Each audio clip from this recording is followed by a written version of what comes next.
Good afternoon. Good afternoon. Good afternoon. എല്ലാരും ഊണൊക്കെ കഴിച്ചോ? കഴിച്ചു അല്ലേ? ഓക്കെ. എല്ലാരും ഊണൊക്കെ കഴിച്ച് ഉറങ്ങാനായിട്ട് റെഡി ആയിട്ടാണോ വന്നിരിക്കുന്നത്? അപ്പൊ ശരി, നമുക്ക് ഇന്നത്തെ ക്ലാസ് തുടങ്ങാം കേട്ടോ. Okay.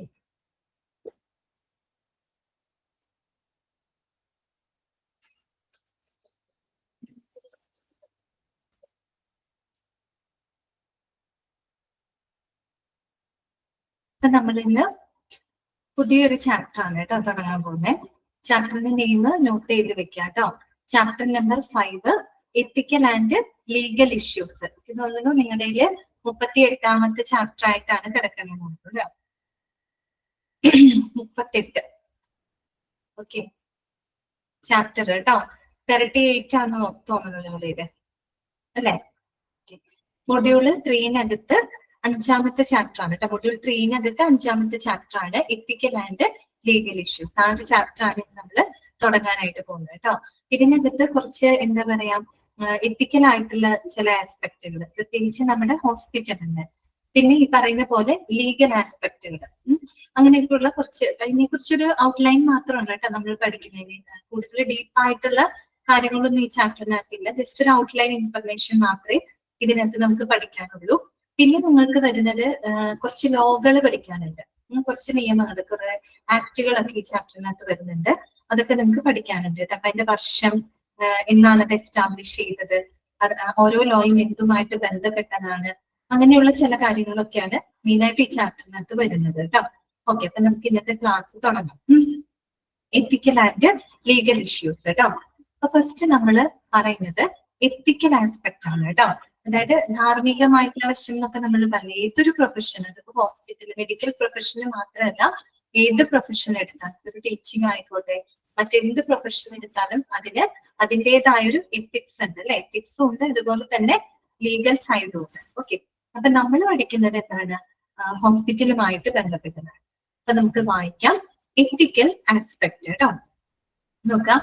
Code of behaviour set by members of the medical profession to control the practice of medicine so that its members do not bring disgrace to the profession. ആണ് അവിടെ പറയുന്നത്. ഈ പറയുന്ന മെഡിക്കൽ പ്രൊഫഷനിലെ മെമ്പേഴ്സുകൾ, ഓക്കെ, അംഗങ്ങൾ, അവർ എന്ത് set ചെയ്തിട്ടുണ്ട്? ഒരു code of behaviour. Code of behaviour എന്ന് പറഞ്ഞാൽ എന്താണ്?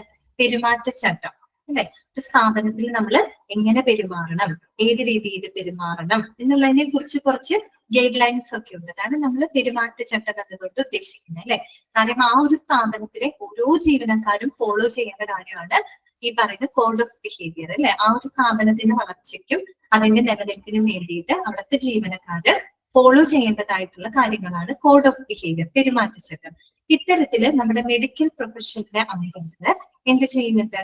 ഒരു ചാപ്റ്റർ 38 കേട്ടോ, 38 എത്തിക്കൽ ആൻഡ് ലീഗൽ ഇഷ്യൂസ് അല്ല, ethical and legal issues. Okay, അപ്പം ഈ പറയുന്ന മെഡിക്കൽ പ്രൊഫഷനിലെ മെമ്പേഴ്സുകള് ഒരു പെരുമാറ്റച്ചട്ടം സെറ്റ് ചെയ്തിട്ടുള്ളത്. എന്തിനു വേണ്ടിയിട്ടാണ് ഈ പെരുമാറ്റച്ചട്ടം സെറ്റ് ചെയ്ത് വെച്ചിരിക്കുന്നത്?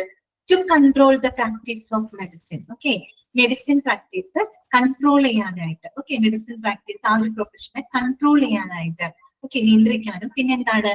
So that its members do not bring disgrace to the profession. അത് മാത്രമല്ല, അതിലെ മെമ്പേഴ്സുകൾ ആ ഒരു മെഡിക്കൽ പ്രൊഫഷനെ ഒരു തരത്തിലും എന്ത് ചെയ്യാൻ പാടില്ല? ഡിസ്ഗ്രേസ് ചെയ്യാനായിട്ടും പാടില്ല. ഡിസ്ഗ്രേസ് ചെയ്യാന്ന് പറഞ്ഞാൽ എന്താ ഉദ്ദേശിക്കുന്നത്? അതിന് താഴ്ത്തിക്കിടണം അല്ലെ? ആ ഒരു പ്രൊഫഷന് മോശമായ രീതിയിൽ പ്രവർത്തിക്കാം, അപമാനിക്കാം എന്നൊക്കെ നമ്മൾ പറയും കേട്ടോ. അപ്പൊ അങ്ങനെ ചെയ്യാതിരിക്കുന്നതിന് വേണ്ടിയിട്ട് മെഡിക്കൽ പ്രൊഫഷനിലെ മെമ്പേഴ്സുകൾ എന്ത് ചെയ്തിട്ടുണ്ട്? ഒരു കോഡ് ഓഫ് ബിഹേവിയർ, ഒരു പെരുമാറ്റച്ചട്ടം അവര് സെറ്റ് ചെയ്തിട്ടുണ്ട്. ഓക്കെ, ഇത്രയേ ഉള്ളൂ പറയുന്നത്. നമ്മുടെ എന്താ പറയുക, മെഡിസിൻ പ്രാക്ടീസ് അല്ലെ, മെഡിക്കൽ പ്രൊഫഷനിലെ അംഗങ്ങള് മെഡിസിൻ പ്രാക്ടീസ് നിയന്ത്രിക്കുന്നതിനും അതിലെ ആളുകൾ അല്ലെ, അതിലെ ജീവനക്കാരെ, മെമ്പേഴ്സുകൾ ആ ഒരു പ്രൊഫഷനെ ഒരു തരത്തിലും അപമാനിക്കാതിരിക്കുന്നതിനും വേണ്ടിയിട്ട് എന്ത് ചെയ്യുന്നുണ്ട്? ഒരു സെറ്റ് ഓഫ് റൂൾസ്, അതാണ് ഒരു കോഡ് ഓഫ് ബിഹേവിയർ അവര് സെറ്റ് ചെയ്തിട്ടുണ്ട്.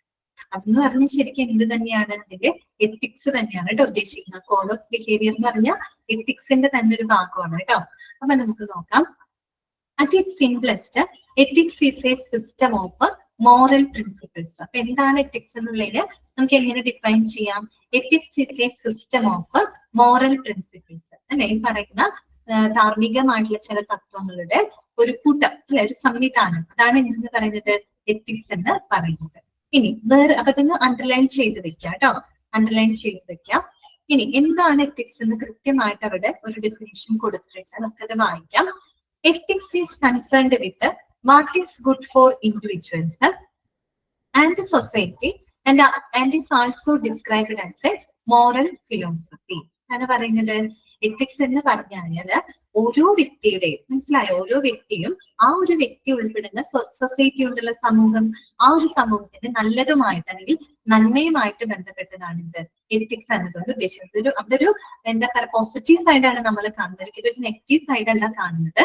ഓരോ വ്യക്തിയും ആ വ്യക്തികൾ ഉൾപ്പെടുന്ന സമൂഹത്തിന്റെ നന്മ അല്ലെങ്കിൽ അതിന് നല്ലതുമായിട്ട്, അതിന്റെ നല്ല വശങ്ങളുമായിട്ട് ബന്ധപ്പെട്ട് കിടക്കുന്നതാണ് എത്തിക്സ് എന്ന് പറയുന്നത്. അപ്പൊ പല രീതിയിൽ ഡിഫൈൻ ചെയ്യുന്നതാണ് കേട്ടോ. ഇനി നോക്കിയേ, A code of ethics is wide which gives employees or members a general idea of what kinds of behavior and decisions are desirable and encouraged at a business or organization.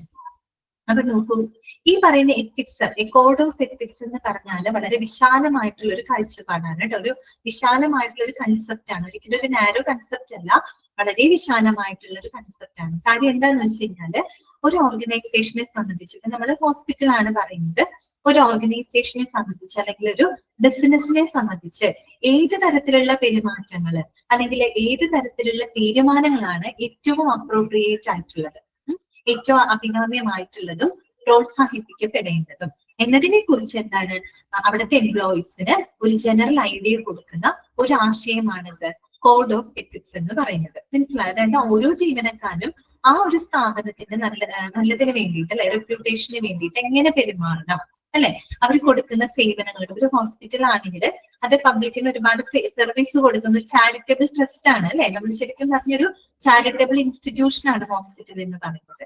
ആ ഒരു hospital പൊതുജനങ്ങൾക്ക് serve ചെയ്യുന്ന സമയത്ത് എന്തെല്ലാം കാര്യങ്ങൾ follow ചെയ്യേണ്ടതായിട്ടുണ്ട്, എങ്ങനെ പെരുമാറണം, ആ സ്ഥാപനത്തിന് ഒരിക്കലും മോശം ഉണ്ടാവുന്ന രീതിയിൽ പെരുമാറാനൊന്നും പാടില്ല. മനസ്സിലായോ? അതാണ് പറഞ്ഞത്, ഏത് തരത്തിലുള്ള പെരുമാറ്റം അല്ലെങ്കിൽ ഏത് തരത്തിലുള്ള തീരുമാനങ്ങളാണോ ആ ഒരു ഓർഗനൈസേഷൻ ഏറ്റവും അപ്രോപ്രിയേറ്റ് ആയിട്ടുള്ളത്, അല്ലെങ്കിൽ നമ്മളത് ഇങ്ങനെയുള്ള പെരുമാറ്റങ്ങളാണ് നമ്മൾ ആ ഒരു സ്ഥാപനത്തിന്റെ റെപ്യൂട്ടേഷന് വേണ്ടിയിട്ട് പ്രോത്സാഹിപ്പിക്കപ്പെടേണ്ടത് എന്നതിനെ കുറിച്ചുള്ളൊരു ഐഡിയ ആർക്ക് കൊടുക്കാണ്, ആ ഒരു സ്ഥാപനത്തിലെ എംപ്ലോയീസിനും മെമ്പേഴ്സിനും കൊടുക്കുന്ന ഒരു കൺസെപ്റ്റ് ആണ് എന്തെന്ന് പറയുന്നത് കോഡ് ഓഫ് എത്തിക്സ് എന്ന് ഉദ്ദേശിക്കുന്നത്.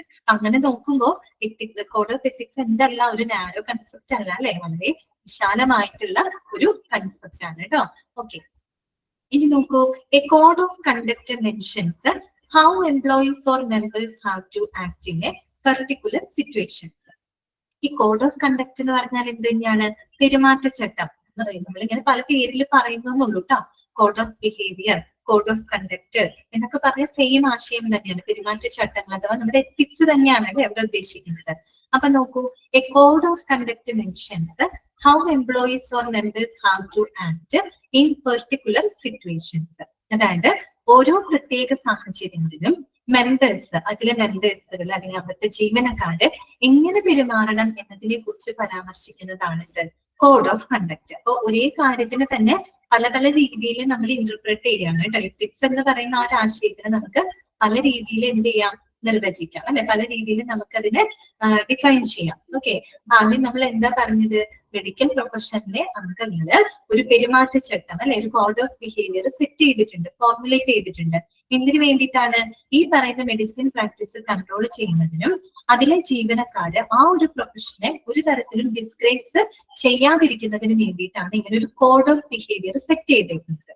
ഓക്കെ, അങ്ങനെ നോക്കുമ്പോൾ നമുക്ക് എത്തിക്സ് എന്ന് പറഞ്ഞാൽ എന്താണ് ശരിക്കും, it is the system of moral principles അല്ലെ, ഈ പറയുന്ന ധാർമ്മികമായിട്ടുള്ള ചില തത്വങ്ങളുടെ ഒരു കൂട്ടമാണ് എത്തിക്സ് എന്ന് പറയുന്നത്. അങ്ങനെ നമുക്ക് പറയാം. പിന്നെ എങ്ങനെയാ നമ്മൾ പറഞ്ഞത്, എത്തിക്സ് എന്ന് പറയുന്നത് വ്യക്തികളും ആ വ്യക്തികൾ ഉൾപ്പെടുന്ന സമൂഹത്തിന്റെ നന്മയുമായിട്ട് അല്ലെങ്കിൽ നല്ലതുമായിട്ട് ബന്ധപ്പെട്ട് കിടക്കുന്ന ഒരു വശമാണ് അല്ലെ. പിന്നെ എന്താ നമ്മൾ പറഞ്ഞത്, എത്തിക്സ് എന്ന് പറയുന്നത് ഒരു നാരോ ആയിട്ടുള്ള ഒരു കൺസെപ്റ്റ് അല്ല, ഒരു ഇടുങ്ങിയ ആശയമല്ല, പകരം എന്താണത് വളരെ വിശാലമായിട്ടുള്ള ഒരു കൺസെപ്റ്റ് ആണ്. കാര്യം എന്താന്ന് വെച്ചാല് ഒരു ഓർഗനൈസേഷന് അല്ലെങ്കിൽ ഒരു ബിസിനസ്സിന് ഏത് തരത്തിലുള്ള പെരുമാറ്റങ്ങളും തീരുമാനങ്ങളുമാണ് ഏറ്റവും അപ്രോപ്രിയേറ്റ് ആയിട്ടുള്ളത് അല്ലെങ്കിൽ ഏറ്റവും പ്രോത്സാഹിപ്പിക്കപ്പെടേണ്ടത് എന്നതിനെ കുറിച്ച് അവിടുത്തെ എംപ്ലോയീസിന് അവിടുത്തെ മെമ്പേഴ്സിന് ഒരു ജനറൽ ഐഡിയ കൊടുക്കുന്ന എന്താണ് ഒരു ആശയം. ഇതാണ് കോഡ് ഓഫ് എത്തിക്സ് എന്ന് പറയുന്നത്. ഓക്കെ, അത് വീണ്ടും നമ്മൾ പറഞ്ഞു, പെരുമാറ്റച്ചട്ടം എന്ന് പറഞ്ഞാല് ഓരോ സാഹചര്യങ്ങളിലും ആളുകളെ എങ്ങനെ പ്രവർത്തിക്കണമെന്ന് എന്താണ് ആളുകൾ എന്ന് പറഞ്ഞാൽ എങ്ങനെയുള്ള ആളുകളാണ്, ആ സ്ഥാപനത്തിൽ പ്രവർത്തിക്കുന്ന ജീവനക്കാരാണ് കേട്ടോ, പബ്ലിക് അല്ല, ആ സ്ഥാപനത്തിന് വേണ്ടി പ്രവർത്തിക്കുന്ന ജീവനക്കാര്, അതിലെ അംഗങ്ങള് ഓരോ സാഹചര്യത്തിലും എങ്ങനെ പെരുമാറണം എന്ന് പരാമർശിക്കുന്നതിനാണ് കോഡ് ഓഫ് കണ്ടക്ട് അഥവാ കോഡ് ഓഫ് ബിഹേവിയർ അഥവാ എത്തിക്സ് എന്നൊക്കെ നമ്മൾ പറയുന്നത്. പെരുമാറ്റച്ചട്ടം. ഓക്കെ, ക്ലിയർ ആണോ ഞാൻ പറഞ്ഞത്? നിങ്ങൾക്ക് ഈ പറഞ്ഞതിൽ എന്തെങ്കിലും ഡൗട്ട് ഉണ്ടെങ്കിൽ ഒന്ന് ചോദിക്കണം കേട്ടോ. എന്തെങ്കിലും ഡൗട്ട് ഉണ്ടോ നിങ്ങൾക്ക്? ക്ലിയർ ആണോ? എന്തെങ്കിലും ഒന്ന് റെസ്പോണ്ട് ചെയ്യണേ. മനസ്സിലായില്ലേ? ഓക്കെ ഓക്കെ, ശരി. അപ്പോ ജസ്റ്റ് നമുക്ക് ഒന്നുകൂടെ ഒന്ന് വായിക്കാം, ഒന്നുകൂടെ ക്ലിയർ ആവട്ടെ കേട്ടോ. ഇവിടുന്ന് പലതരത്തിലുള്ള ക്വസ്റ്റ്യൻസ് നിങ്ങളോട് ചോദിക്കാം. അപ്പൊ ചിലപ്പോൾ ഇങ്ങനെ ചോദിക്കാം, dash set by the members of the medical profession to control the practice of medicine. എന്താണ്? കോഡ് ഓഫ് ബിഹേവിയർ അല്ലെങ്കിൽ കോഡ് ഓഫ് കണ്ടക്ട്. ശരിയാണ് കേട്ടോ, രണ്ടും ഉത്തരം കറക്റ്റ് ആണ്. പിന്നെ വേണമെങ്കിൽ നിങ്ങളോട് ചോദിക്കാം, dash is A system of moral principles. എന്താണ്? എത്തിക്സ് ആണ് അല്ലെ. എത്തിക്സിനെയാണ് നമ്മൾ ഒരു ധാർമ്മിക എന്താ പറയാ തത്വങ്ങളുടെ ഒരു സംവിധാനം എന്ന് പറയുന്നത്. നമുക്കതിനെ മോറൽ ഫിലോസഫി ആയിട്ട് പറയാം, ധാർമ്മിക തത്വശാസ്ത്രം എന്നൊക്കെ നമുക്ക് വേണമെങ്കിൽ അതിനെ വിശേഷിപ്പിക്കാം കേട്ടോ. പിന്നെ എന്ത് വേണമെങ്കിൽ ചോദിക്കാൻ, നിങ്ങളോട് വേണമെങ്കിൽ ഇങ്ങനെ ഒരു ക്വസ്റ്റ്യൻ ചോദിക്കാം, dash mentions how employees or members have to act in particular situations. എന്താണ്? കോഡ് ഓഫ് കണ്ടക്ട് ആണ് അല്ലെ, കോഡ് ഓഫ് കണ്ടക്ട് കേട്ടോ. അപ്പൊ നമ്മൾ എത്തിക്കൽ ആസ്പെക്ടുകൾ കൃത്യമായിട്ട് മനസ്സിലാക്കി. എന്തിനാണ് നമ്മൾ ഇങ്ങനെയുള്ള എത്തിക്കൽ ആസ്പെക്ടുകൾ മനസ്സിലാക്കേണ്ടത്? നമ്മളൊരു സ്ഥാപനത്തിൽ വർക്ക് ചെയ്യുമ്പോൾ ആ ഒരു സ്ഥാപനത്തിന് അതിൻ്റെതായ എത്തിക്സ് ഉണ്ടാവും, അല്ലെങ്കിൽ നമ്മൾ ചെയ്യുന്ന ജോലിക്ക് ഒരു എത്തിക്സ് ഉണ്ടാവും. അത് വിട്ട് ഒരു തരത്തിൽ നമ്മൾ പെരുമാറാനായിട്ട് പാടില്ല കേട്ടോ. അങ്ങനെ പെരുമാറാന്ന് പറഞ്ഞാല് നമ്മൾ അതിന് ആ ഒരു എന്താ പറയാ സ്ഥാപനത്തോട് അല്ലെങ്കിൽ നമ്മൾ ചെയ്യുന്ന ജോലിയോട് കാണിക്കുന്ന ഒരു നീതികേടാണ്. ഓക്കെ, നമ്മൾ എപ്പോഴും ആ ഒരു എത്തിക്സ് വിട്ട ഒരു കാരണവശാലും നമ്മൾ പെരുമാറരുത്. ഓക്കെ, അതിപ്പോ ഒരു മെഡിക്കൽ പ്രൊഫഷൻ ആണെങ്കിൽ അതിൻ്റെതായ ഒരു എത്തിക്സ് ഉണ്ട്, ഒരു ടീച്ചിങ് എടുക്കുകയാണെങ്കിൽ അതിൻ്റെതായ എത്തിക്സ് ഉണ്ട്. മറ്റെന്തെങ്കിലും ഒരു ലോയർ ആണെങ്കിൽ അയാൾക്കും ഉണ്ട് അയാളുടെ പ്രൊഫഷനുമായിട്ട് ബന്ധപ്പെട്ട് ചില എത്തിക്കൽ സയൻസ് ഉണ്ട്. അപ്പൊ ഇവയെല്ലാം തന്നെ കൃത്യമായിട്ട് ഫോളോ ചെയ്തുകൊണ്ട് വേണം നമ്മളൊരു ഇത് കാര്യം ചെയ്യാനായിട്ട് കേട്ടോ. ഇത്രയേ ഉള്ളൂ. എത്തിക്കൽ ആസ്പെക്ട് അത്രയേ ഉള്ളൂ കേട്ടോ. പിന്നെ പൊതുവെ നമ്മുടെ ഹോസ്പിറ്റൽസിന്റെ ആ ഒരു എന്താ പറയാ എത്തിക്സ് ശരിക്കും ഫോർമുലേറ്റ് ചെയ്യുന്നത് നമ്മുടെ വേൾഡ് ഹെൽത്ത് ഓർഗനൈസേഷനും അതുപോലെ AMA അമേരിക്കൻ മെഡിക്കൽ അസോസിയേഷനും ഒക്കെ ഉണ്ടല്ലോ, അവരൊക്കെയാണ് നമ്മുടെ ഹോസ്പിറ്റലിന്റെ എത്തിക്സ് എന്ത് ചെയ്തിരിക്കുന്നത്, ഫോർമുലേറ്റ് ചെയ്തിരിക്കുന്നത്. നമ്മളിപ്പോ അത് കൂടാതെ ഓരോരോ സ്ഥാപനങ്ങൾ അവർ തുടങ്ങുമ്പോൾ, ഓരോരോ ഹോസ്പിറ്റലുകൾ തുടങ്ങുമ്പോൾ ആ ഓരോ ഹോസ്പിറ്റലിനും അവരവരുടേതായ എത്തിക്സ് ഉണ്ടാവും. അതാണ് ആര് ക്രിയേറ്റ് ചെയ്യുന്നത്?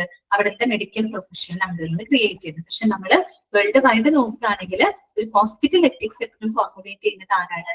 അത് വേൾഡ് ഹെൽത്ത് ഓർഗനൈസേഷനും അതുപോലെ തന്നെ അമേരിക്കൻ മെഡിക്കൽ അസോസിയേഷനും ഒക്കെയാണ് കേട്ടോ. ഓക്കെ, വെറുതെ അറിഞ്ഞിരുന്നാൽ മതി.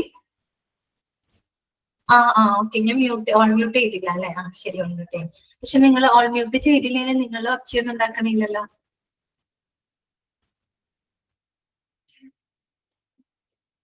സൗണ്ട് ഒന്നും ഇല്ല ആരുടെ, എല്ലാവരും മ്യൂട്ട് ചെയ്തിട്ടിരിക്കുന്നതാണ്, ഞാൻ അറിഞ്ഞില്ല കേട്ടോ. ഓക്കെ, അപ്പൊ എത്തിക്കൽ ആസ്പെക്ട് നമ്മൾ കണ്ടു.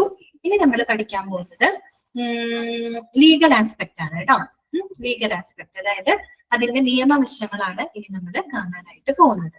നിയമവശം എന്ന് പറയുമ്പോൾ നിയമം എന്താണെന്ന് അറിയുന്നത് അല്ലെ, ലോ എന്താണെന്നുള്ളത് നമ്മൾ അറിയണം. ഇപ്പൊ ലോയിനെ 3 രീതിയിലാണ് അവര് ഡിഫൈൻ ചെയ്തിരിക്കുന്നത്. അപ്പൊ ആ 3 ഡെഫിനേഷനും വളരെ ഇമ്പോർട്ടന്റ് ആണ്. അത് നിങ്ങൾ കൃത്യമായിട്ട് പഠിച്ചു വെക്കണം. അതിന് 3നും വേണമെങ്കിൽ ചോദ്യങ്ങൾ വരാം കേട്ടോ. ഏതിന് വരുന്ന അറിയില്ല, പക്ഷെ 3നും വരാം. ഓക്കെ, അപ്പൊ നോക്കാം എന്താണ് ലോ എന്നാണ് പറയുന്നത് കേട്ടോ. നിയമം എന്നാൽ എന്താണ് നോക്കുക. Law means set of rules to lead the human action. അതാണ് law means set of rules to lead the human action. അതായത് മനുഷ്യ പ്രവർത്തനങ്ങളെ മുന്നോട്ട് നയിക്കുന്ന ഒരു സെറ്റ് ഓഫ് റൂൾസ്, അല്ലെ, ഒരു കൂട്ടം റൂൾസ്. അതിനെയാണ് നമ്മൾ എന്തെന്ന് പറയുന്നത്? ലോ എന്ന് പറയുന്നത്. ഓക്കെ, ഇപ്പൊ ഒരു ഡെഫിനിഷൻ കിട്ടിയില്ലേ? ലോ എന്ന് പറഞ്ഞാൽ എന്താണ്? It means set of rules to lead the human action, അല്ലെ, മനുഷ്യ പ്രവർത്തനങ്ങളെ നയിക്കുന്ന ഒരു സെറ്റ് ഓഫ് റൂൾസ്, അല്ലെ. നമ്മൾ മനുഷ്യര് ഈ ഒരു സൊസൈറ്റിയിൽ ജീവിക്കുന്നത് ചില റൂൾസ് ആൻഡ് റെഗുലേഷനുള്ളിൽ നിന്നുകൊണ്ടാണ് നമ്മളെല്ലാവരും ജീവിക്കുന്നത്, അല്ലെ. നമ്മുടെ ഭരണഘടനയുണ്ട്, അതിൻ്റെതായ കുറെ റൂൾസും റെഗുലേഷൻസും ഫണ്ടമെന്റൽ ഡ്യൂട്ടീസും ഫണ്ടമെന്റൽ റൈറ്റ്സും ഒക്കെ നമുക്ക് തന്നിട്ടുണ്ട്, അല്ലെ. ആ ഒരു ചട്ടക്കൂടിലാണ് നമ്മൾ ഓരോ പൗരന്മാരും ജീവിക്കുന്നത്. എന്നതുപോലെ ഒരു മനുഷ്യ പ്രവർത്തനങ്ങളെ മുന്നോട്ട് നയിക്കുന്ന സെറ്റ് ഓഫ് റൂൾസിനെയാണ് നമ്മൾ ലോ എന്ന് പറയുന്നത്. അണ്ടർലൈൻ ചെയ്ത് കേട്ടോ. ചിലപ്പോൾ നിങ്ങളോട് ചോദിക്കാം dash means set of rules to lead the human action. എന്താണ് ഉത്തരം? ലോ ആണ് കേട്ടോ, ലോ ആണ് ഉത്തരം. ഓക്കെ, അടുത്തത് എന്താണ്? Law is A system of, അടുത്ത ഡെഫിനിഷൻ ആണ് കേട്ടോ.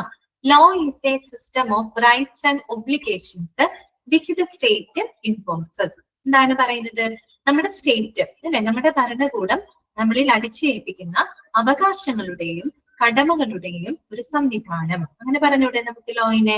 നമ്മുടെ ഭരണകൂടം നമ്മിൽ അടിച്ചേൽപ്പിക്കുന്ന, ഇമ്പോസ് ചെയ്യുന്ന എന്താണ്? റൈറ്റ്സ് ആൻഡ് ഒബ്ലിഗേഷൻ, അല്ലെ, ഈ പറയുന്ന അവകാശങ്ങളും പിന്നെന്താണ്? കടമകളുടെയും ഒരു സംവിധാനം. അതിനെയാണ് നമ്മൾ എന്തെന്ന് പറയുന്നത്?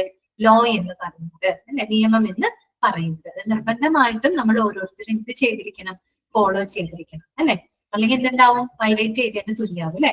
നിയമലംഘനത്തിന് പിന്നെ പ്രശ്നങ്ങൾ വരും. ഓക്കെ, പിന്നെ അടുത്തത് എന്താണ്? Law is the body. അപ്പൊ അത് രണ്ടാമത്തെ ഡെഫിനേഷൻ കേട്ടോ. മൂന്നാമത്തെ എന്താണ്? Law is the body of principles recognised by the state and the administration of justice. എന്താണ് പറയുന്നത്?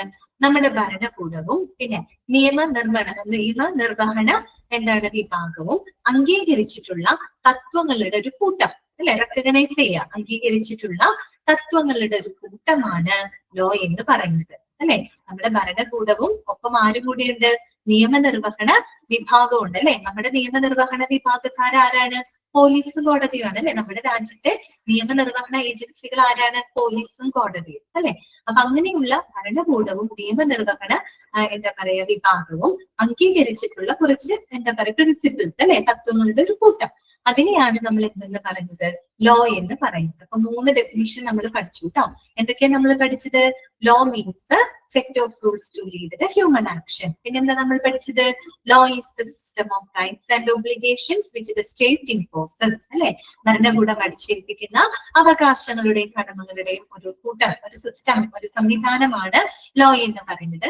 മൂന്നാമത്തേൽ ഒരാളെയും കൂടെ നമ്മൾ ആഡ് ചെയ്തത് മാത്രം. ഭരണകൂടവും നിയമനിർവഹണ വിഭാഗവും, അല്ലെ. നിയമനിർവഹണ വിഭാഗം എന്ന് പറയുമ്പോൾ നമ്മൾ ഓർക്കുക നമ്മുടെ പോലീസും കോടതിയൊക്കെയാണ് അവിടെ ഉദ്ദേശിക്കുന്നത് കേട്ടോ. അപ്പൊ അവര് അംഗീകരിച്ചിട്ടുള്ള എന്താണ് തത്വങ്ങളുടെ ഒരു കൂട്ടമാണ് നിയമം എന്ന് പറയുന്നത്. ഓക്കെ ആണല്ലോ. ഇനി നോക്കാം കേട്ടോ. Courts or police may impose the system of rules and punish the people who violate the laws, such as by paying a fine or other penalty including jail. എന്താണ് പറയുന്നത്? അതായത് നമ്മൾക്കറിയാം നമ്മുടെ കോർട്ട്, അല്ലെ, നമ്മുടെ പോലീസ്, അവരൊക്കെയാണ് എന്ത് ചെയ്യുന്നത്? ഈ പറയുന്ന നിയമങ്ങളെല്ലാം തന്നെ ഇമ്പോസ് ചെയ്യുന്നത്, അല്ലെ. ഈ പറയുന്ന നിയമങ്ങളെല്ലാം നടത്താനുള്ള അധികാരം, അല്ലെ, അധികാരം ആർക്കാണ്? പോലീസിനും അതുപോലെ തന്നെ കോർട്ടിനുമാണ്.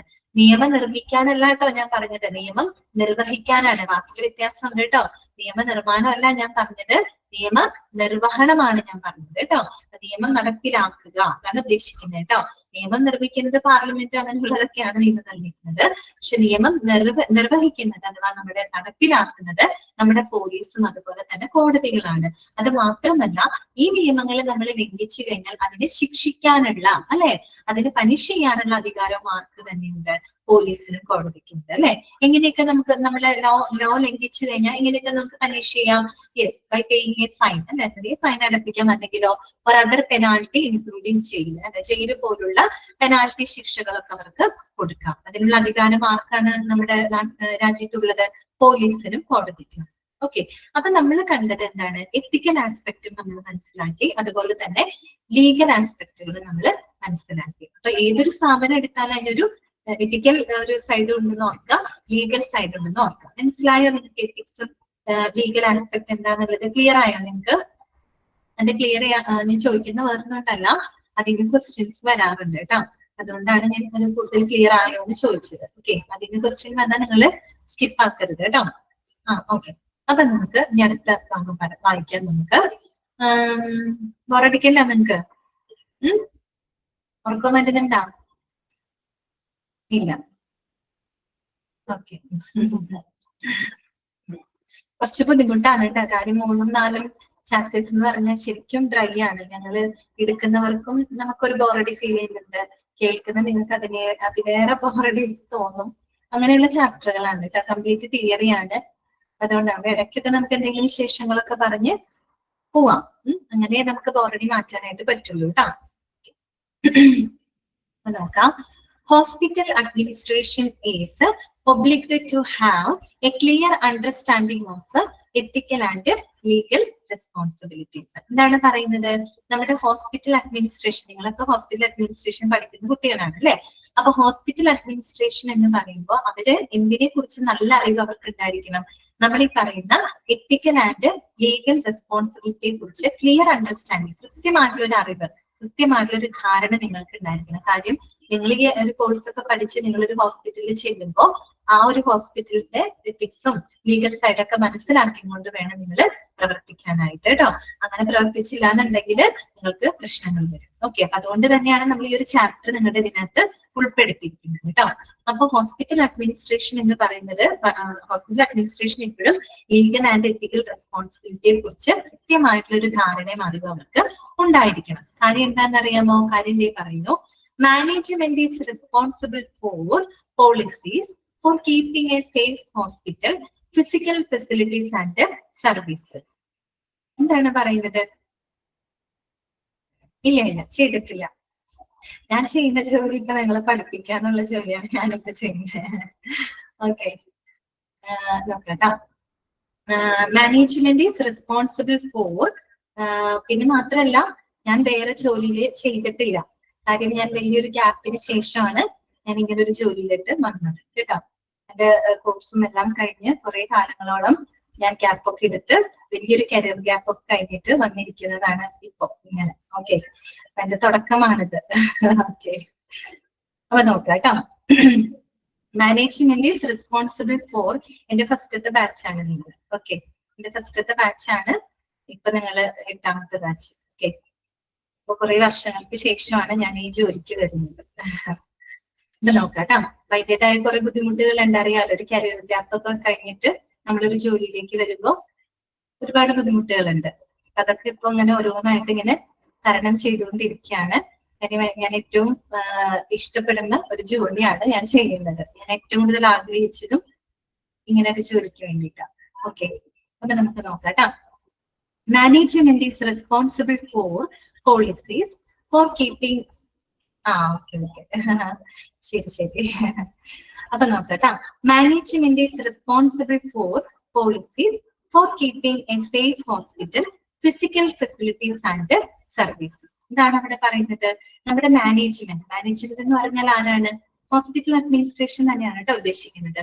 ഈ പറയുന്ന ഹോസ്പിറ്റൽ അഡ്മിനിസ്ട്രേഷൻ ഒരു സേഫ് ആയിട്ടുള്ള ഒരു ഹോസ്പിറ്റൽ, അതായത് ഒരു സുരക്ഷിതമായിട്ടുള്ള ഒരു ആശുപത്രി, അത്യാവശ്യം നല്ല ഭൗതിക സൗകര്യങ്ങള്, പിന്നെ നല്ല നല്ല സേവനങ്ങൾ, അങ്ങനെയൊക്കെ കൊടുക്കുന്ന ഒരു സേഫ് ആയിട്ടുള്ള ഒരു ഹോസ്പിറ്റല് നിലനിർത്തുന്നതിന് വേണ്ടിയിട്ടുള്ള എല്ലാവിധ നയങ്ങളും എല്ലാവിധ പോളിസികളും എന്താ പറയാ രൂപപ്പെടുത്താനുള്ള റെസ്പോൺസിബിലിറ്റി ആർക്കാണുള്ളത്? ഹോസ്പിറ്റൽ അഡ്മിനിസ്ട്രേഷൻ ആണ്. അത് നമ്മൾ ഒരുപാട് മനസ്സിലാക്കിയ ഒരു കാര്യമാണ് അല്ലെ. നമ്മൾ ഒത്തിരി ചാപ്റ്ററുകളിലൊക്കെ കണ്ടപ്പോൾ നമുക്കറിയാം ഹോസ്പിറ്റൽ അഡ്മിനിസ്ട്രേഷൻ ഉറപ്പുവരുത്തേണ്ട കാര്യങ്ങളൊക്കെ പറഞ്ഞിട്ട് നമ്മൾ ഓരോ ഡിപ്പാർട്ട്മെന്റ് കഴിയുമ്പോൾ പഠിച്ചിട്ടുണ്ടായിരുന്നു അല്ലെ. അതുകൊണ്ട് തന്നെ ഒരു സുരക്ഷിതമായിട്ടുള്ള ഒരു ആശുപത്രിയും അത്യാവശ്യം നല്ല ഭൗതിക സൗകര്യങ്ങളും സേവനങ്ങളൊക്കെ നിലനിർത്താനുള്ള നയങ്ങള് പോളിസികള് രൂപപ്പെടുത്തേണ്ടത് ആരുടെ ഉത്തരവാദിത്വമാണ്? ഹോസ്പിറ്റൽ അഡ്മിനിസ്ട്രേഷൻ അഥവാ ഹോസ്പിറ്റൽ മാനേജ്മെന്റിന്റെ ഉത്തരവാദിത്തമാണ്. ഓക്കെ, അപ്പോ അതൊക്കെ ചെയ്യണമെങ്കിൽ നമുക്ക് എന്തറിഞ്ഞിരിക്കണം? ഈ പറയുന്ന എത്തിക്കലും ലീഗൽ റെസ്പോൺസിബിലിറ്റീസ് ഒക്കെ നമ്മൾ അറിഞ്ഞിരിക്കണം. ഓക്കെ, നമ്മൾ നോക്കുക. അതുകൂടാതെ it must ensure building conforms to regional bylaws, safety regulations, sanitation arrangements. എന്താണ് അവിടെ പറയുന്നത്? അത് മാത്രമല്ല ആ ഒരു ഹോസ്പിറ്റൽ ബിൽഡിംഗ് അല്ലെ, ആ ഒരു ഹോസ്പിറ്റല് നമ്മുടെ പ്രാദേശികമായിട്ടുള്ള നിയമങ്ങള്, സുരക്ഷാ ചട്ടങ്ങള്, പിന്നെ എന്താണ് ശുചിത്വ ക്രമീകരണങ്ങള് എന്നിവയെല്ലാം കൃത്യമായിട്ട് പാലിക്കുന്നുണ്ടോ എന്ന് ഉറപ്പാക്കേണ്ടതും ആര് തന്നെയാണ്? ഹോസ്പിറ്റൽ മാനേജ്മെന്റ് ആണ്. നമ്മൾ തുടക്കം പറഞ്ഞത് എന്താണ്? അതിന്റെ ലീഗലായുള്ള എത്തിക്കലായിട്ടുള്ള സൈഡാണ്. അതായത് നല്ലൊരു ആശുപത്രി ആയിരിക്കണം, അത്യാവശ്യം നല്ല ഭൗതിക സാഹചര്യങ്ങൾ ആശുപത്രിയിൽ ഉണ്ടായിരിക്കണം, കുഴപ്പമില്ലാത്ത സേവനങ്ങൾ പബ്ലിക്കിന് കൊടുക്കണം. അങ്ങനെയൊക്കെ ഉള്ള ഒരു ഹോസ്പിറ്റല് നിലനിർത്തണമെങ്കിൽ ചില പോളിസികൾ ഉണ്ടാക്കണം അല്ലെ. അപ്പൊ ആ പോളിസികൾ ഉണ്ടാക്കണമെങ്കിൽ അതിനെ എന്തറിഞ്ഞിരിക്കണം? എത്തിക്കൽ സൈഡ് അറിഞ്ഞിരിക്കണം കേട്ടോ. അതിന്റെ ധാർമ്മികമായിട്ടുള്ള വശങ്ങൾ അറിഞ്ഞുകൊണ്ടേ നമുക്ക് അങ്ങനെ ഒരു പോളിസി ഉണ്ടാക്കാൻ പറ്റുള്ളൂ. അപ്പൊ അതിനു വേണ്ടി മാത്രമല്ല, ആ ഒരു ഹോസ്പിറ്റലിൽ നിലകൊള്ളുന്ന ആ ഒരു സ്ഥലത്തെ സുരക്ഷാ ചട്ടങ്ങള്, അതുപോലെ തന്നെ നിയമങ്ങള്, പിന്നെന്താണ് ശുചിത്വ ക്രമീകരണങ്ങള് കൃത്യമായിട്ട് പാലിക്കുന്നുണ്ടോ എന്ന് ഉറപ്പുവരുത്തേണ്ടത് ഹോസ്പിറ്റൽ മാനേജ്മെന്റ് ആണ്. ഈ പറഞ്ഞ കാര്യങ്ങളൊന്നും നമ്മൾ കൃത്യമായിട്ട് പാലിക്കുന്നില്ലെങ്കിൽ നമുക്ക് ഒരുപാട് ലീഗൽ ഇഷ്യൂസ് വരും. മനസ്സിലായോ? അതുകൊണ്ടാണ് നമ്മൾ പറയുന്നത് എത്തിക്കൽ സൈഡും ലീഗൽ സൈഡും ഒരുപോലെ നമ്മൾ അറിഞ്ഞു വേണം ഒരു ഹോസ്പിറ്റൽ അഡ്മിനിസ്ട്രേഷന് പ്രവർത്തിക്കാനായിട്ട്. മനസ്സിലായല്ലോ? ഇനി നോക്കാം. Hospitals being an inevitable part of social system is subject to all laws of the land.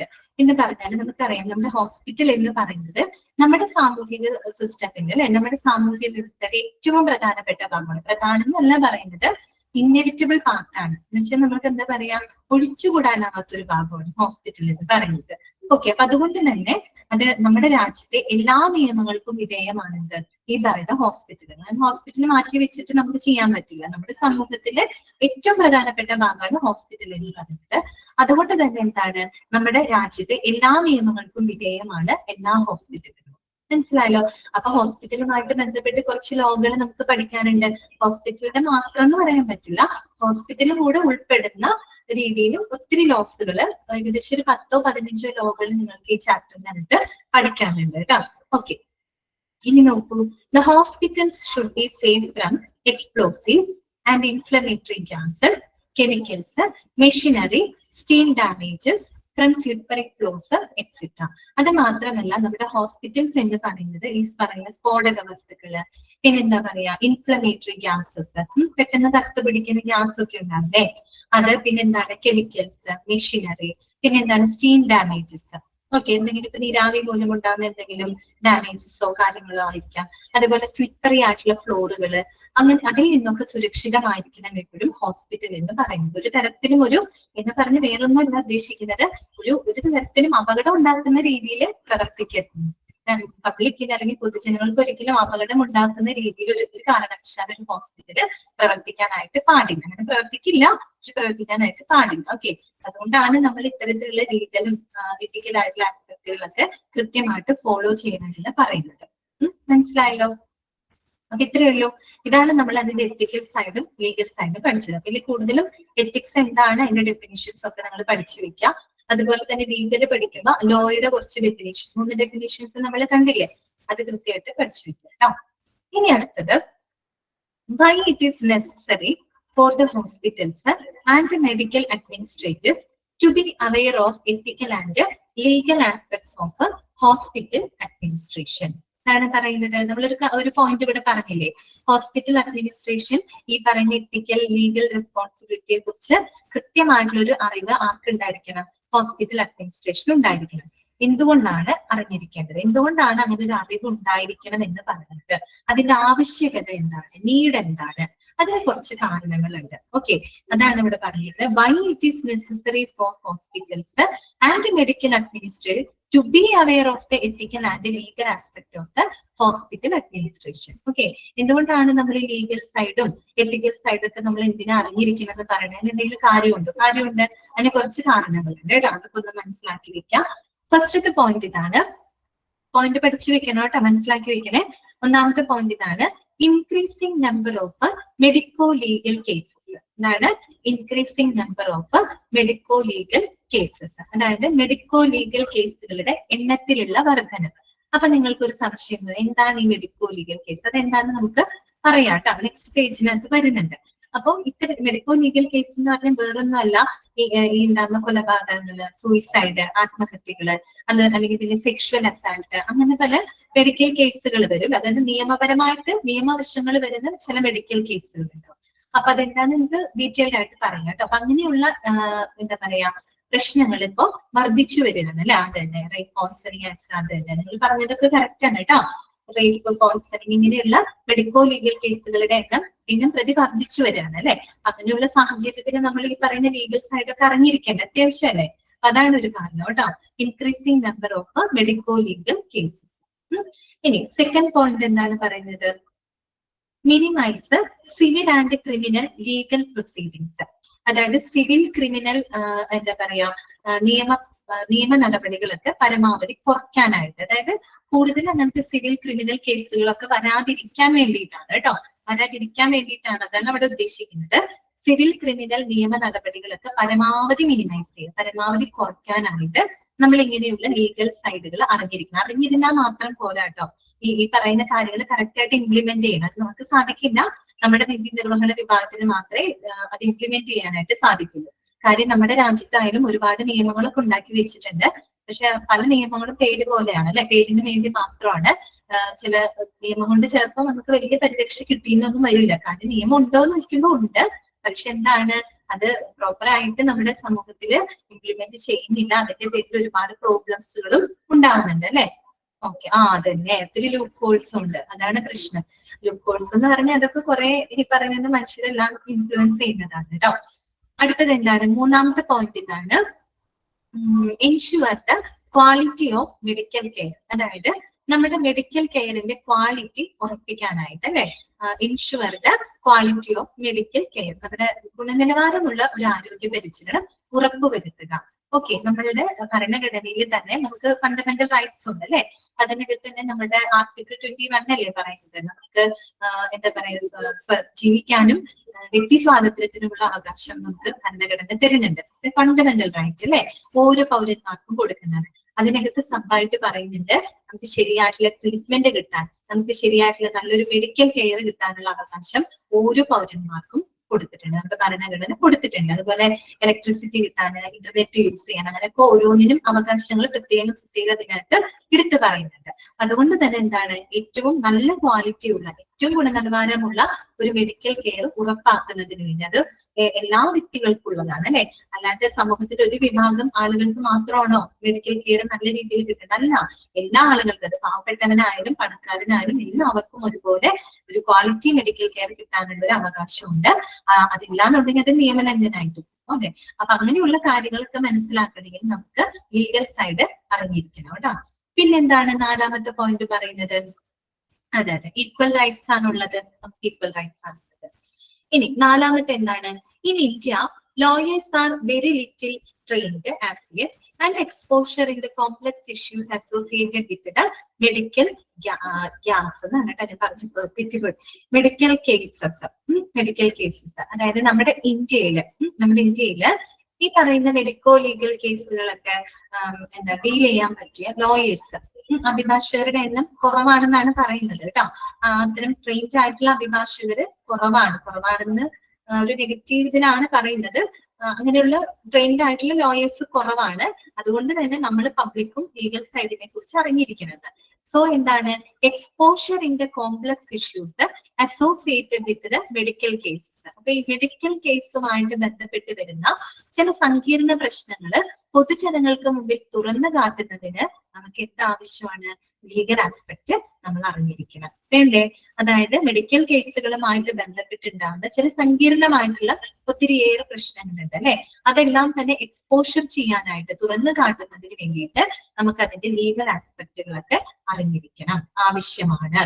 Okay, പിന്നെ അടുത്തത് എന്താണ്, അഞ്ചാമത്തെ point, it helps the medical professionals to do the right things and protect themselves from the silly litigation. എന്താണ് പറയുന്നത്, it helps the medical professionals to do the right things and protect themselves from the silly litigation എന്ന് പറഞ്ഞാൽ ഈ പറയുന്ന medical professionals, doctors ആവാം, നഴ്സുമാരാവാം, മറ്റൊരുപാട് സ്റ്റാഫുകളുണ്ട് അല്ലെ മെഡിക്കലുമായിട്ട് ബന്ധപ്പെട്ട്. അപ്പൊ ഇത്തരം മെഡിക്കൽ പ്രൊഫഷണലുകൾക്ക് അവരുടെ പ്രവൃത്തി അല്ലെ, അവരുടെ പ്രവർത്തനങ്ങള് ശരിയായി ചെയ്യാനായിട്ട്, നല്ല രീതിയിൽ അവരുടെ പ്രവർത്തനങ്ങൾ ശരിയായിട്ട് ചെയ്യാനും, അതുപോലെ തന്നെ ചില സില്ലി ലിറ്റിഗേഷൻസ്, ലിറ്റിഗേഷൻ എന്ന് പറഞ്ഞാൽ ഉദ്ദേശിക്കുന്നത് വ്യവഹാരം, പെരുമാറ്റം എന്നൊക്കെയുള്ള അർത്ഥമാണ് കേട്ടോ. അതന്നെ, അവയർനെസ് ഓഫ് ലീഗൽ സൈഡ്. അതായത് ചില നിസ്സാര പ്രശ്നങ്ങൾ മൂലമുണ്ടാകുന്ന അല്ലെങ്കിൽ നിസ്സാര വ്യവഹാരങ്ങൾ മൂലം ഉണ്ടാകുന്ന പ്രശ്നങ്ങളിൽ നിന്നും സ്വയം പരിരക്ഷിക്കാനും സ്വയം പ്രൊട്ടക്ട് ചെയ്യുന്നതിന് വേണ്ടിയിട്ടും എന്താ അറിഞ്ഞിരിക്കണം നമ്മള്? ലീഗൽ സൈഡ് അറിഞ്ഞിരിക്കണം. പറഞ്ഞു മനസ്സിലായത്? അതായത് മെഡിക്കൽ പ്രൊഫഷണലുകൾക്ക് അവർക്ക് അവരുടെ ജോലി നല്ല രീതിയിൽ ചെയ്യാനും, അത് മാത്രമല്ല ചില പ്രശ്നങ്ങളിൽ നിന്ന് വരുന്ന പരിരക്ഷ, സ്വയം പരിരക്ഷ ലഭിക്കുന്നതിന് വേണ്ടിയിട്ടും അവർക്ക് എന്താ ആവശ്യമാണ്? ഈ പറയുന്ന ലീഗൽ സൈഡ് അറിഞ്ഞിരിക്കുന്നത്. ഇപ്പൊ നമ്മുടെ നാട്ടില് കേരളത്തിൽ കുറച്ച് നാളെ മുമ്പ് അല്ലെ, കൊല്ലത്തല്ലേ, കൊട്ടാരക്കരയില് ഒരു ഡോക്ടറിനെ കുത്തിക്കൊന്നായിരുന്നു അല്ലെ. വന്ദനാദാസ് എന്ന പേരായിട്ടുള്ള ഒരു ഡോക്ടറിനെ കുത്തിക്കൊന്നായിരുന്നു. അറിയാലോ, നമ്മൾ ന്യൂസിൽ കണ്ടതാണ്. അപ്പൊ എന്ന് പറയുമ്പോൾ ഇത്തരം മെഡിക്കൽ പ്രൊഫഷണലുകൾക്ക് എന്താ പറയാ എതിരായിട്ട് പല ആക്രമണങ്ങൾ നടക്കുന്നുണ്ട്. അപ്പൊ അത് റിപ്പോർട്ട് ഭയങ്കര വിഷമമുള്ള ഒരു സംഭവമാണ് നടന്നത് അല്ലെ. കാര്യം അവരുടെ ഡ്യൂട്ടിക്കിടയിൽ അങ്ങനെ ഒരു കുത്തിയിട്ട് അങ്ങനെ കൊല ചെയ്യപ്പെട്ടു. അവരുടെ വീട്ടുകാർക്ക് അവർക്ക് ആകൊരു മകളല്ലേ ഉണ്ടായിരുന്നുള്ളൂ. അപ്പൊ അതൊക്കെ വലിയൊരു നഷ്ടമാണ് അല്ലെ. അപ്പൊ ഒന്ന് ആലോചിച്ച് നോക്കാം. അങ്ങനെ ഈ പറയുന്ന അവരെ ഉപദ്രവിക്കുന്ന, ആക്രമിക്കുന്ന പല കേസുകളും നമ്മുടെ നാട്ടിൽ നടക്കുന്നുണ്ട്. അത് കൂടാതെ റിപ്പോർട്ട് ചെയ്ത കേസ് റിപ്പോർട്ട് ചെയ്യപ്പെടാനും പലതും നടക്കുന്നുണ്ട്. ഡോക്ടറുടെ കരണത്തടിക്കുക, അല്ലെങ്കിൽ നേഴ്സിന്റെ കരണത്തടിക്കുക, അങ്ങനെ കുറെ പ്രശ്നങ്ങൾ ഉണ്ടാവുന്നുണ്ടല്ലോ പബ്ലിക്കിന്. അല്ലെങ്കിൽ കുടിച്ച് വന്ന് ബഹളം ഉണ്ടാക്കുക. അതിന്റെ എല്ലാ വിക്ടിംസ് ആവുന്നത് ഒരു പക്ഷേ ഇവരെ പോലുള്ള ആളുകളായിരിക്കും. അതാണ് ഇവിടെ ഉദ്ദേശിക്കുന്നത്. സില്ലി ലിറ്റിഗേഷൻ നമുക്ക് അവിടെ പറയാൻ പറ്റില്ല കേട്ടോ. നിസ്സാരമായ പ്രശ്നങ്ങളല്ല അതൊന്നും.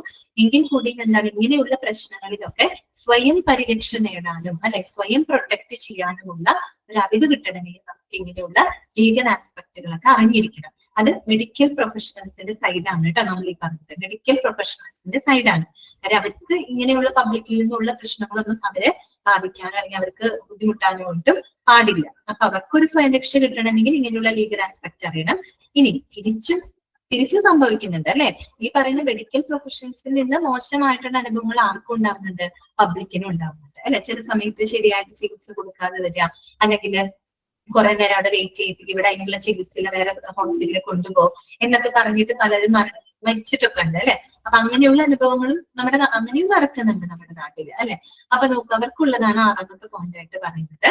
Increasing the awareness among the public about the duties and commitments of medical practitioners and of hospitals. അത് പബ്ലിക്കിന്റെ സൈഡിൽ നിന്നാണ് പറഞ്ഞത്.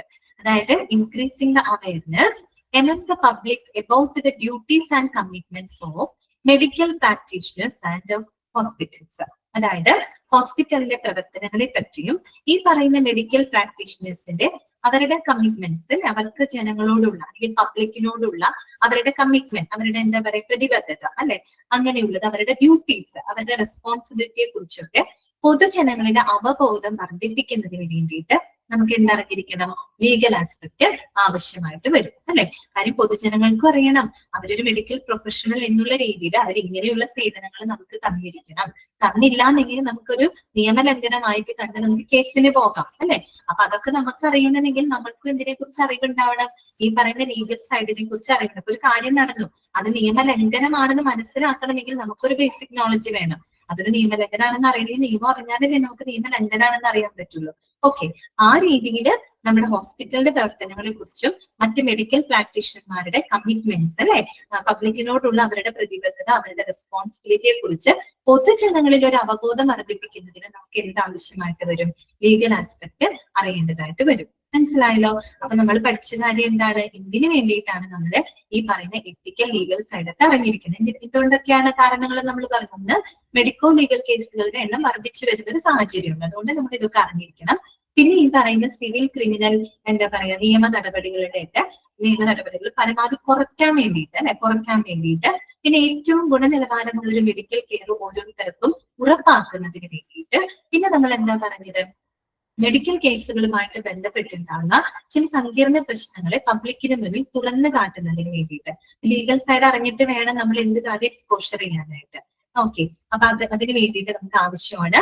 പിന്നെ ഈ പറയുന്ന പോലെ മെഡിക്കൽ പ്രൊഫഷണലുകളെ സംബന്ധിച്ചിടത്തോളം അവർക്ക് അവരുടെ പ്രവർത്തനങ്ങൾ നല്ല രീതിയിൽ ചെയ്യാനും ചില പ്രശ്നങ്ങളിൽ നിന്ന്, അതായത് ഇങ്ങനെയുള്ള ചില ലിറ്റിഗേഷൻസിൽ നിന്ന് അവർക്ക് സ്വയം പരിരക്ഷ നേടുന്നതിനും വേണ്ട വിവരങ്ങൾ അറിയണമെങ്കിൽ നമുക്ക് ലീഗൽ സൈഡ് അറിയണം. ഇനി പബ്ലിക്കിന്റെ സൈഡിൽ നിന്ന് ചിന്തിക്കുകയാണെങ്കിൽ ഈ പറയുന്ന മെഡിക്കൽ പ്രാക്ടീഷണർമാരുടെയും ഹോസ്പിറ്റലിന്റെയും പ്രവർത്തനങ്ങൾ, അവരുടെ റെസ്പോൺസിബിലിറ്റീസ്, അവരുടെ ഡ്യൂട്ടീസ്, അവർക്ക് നമ്മളോടുള്ള കമ്മിറ്റ്മെന്റ്സ് ഉണ്ട്, അതൊക്കെ അറിയുന്നതിന് വേണ്ടിയിട്ട്, അതിനുള്ള അവബോധം, അതിനുള്ള അറിവ് പബ്ലിക്കിന് വർദ്ധിപ്പിക്കുന്നതിന് വേണ്ടിയിട്ടും നമുക്ക് എന്ത് ആവശ്യമാണ്? ലീഗൽ ആസ്പെക്ട് അറിഞ്ഞിരിക്കണം. മനസ്സിലായോ പറഞ്ഞത്? ക്ലിയർ ആണോ? ക്ലിയർ ആണോ? ഒരു മിനിറ്റ്, കുറച്ച് വെള്ളം കുടിക്കട്ടെ.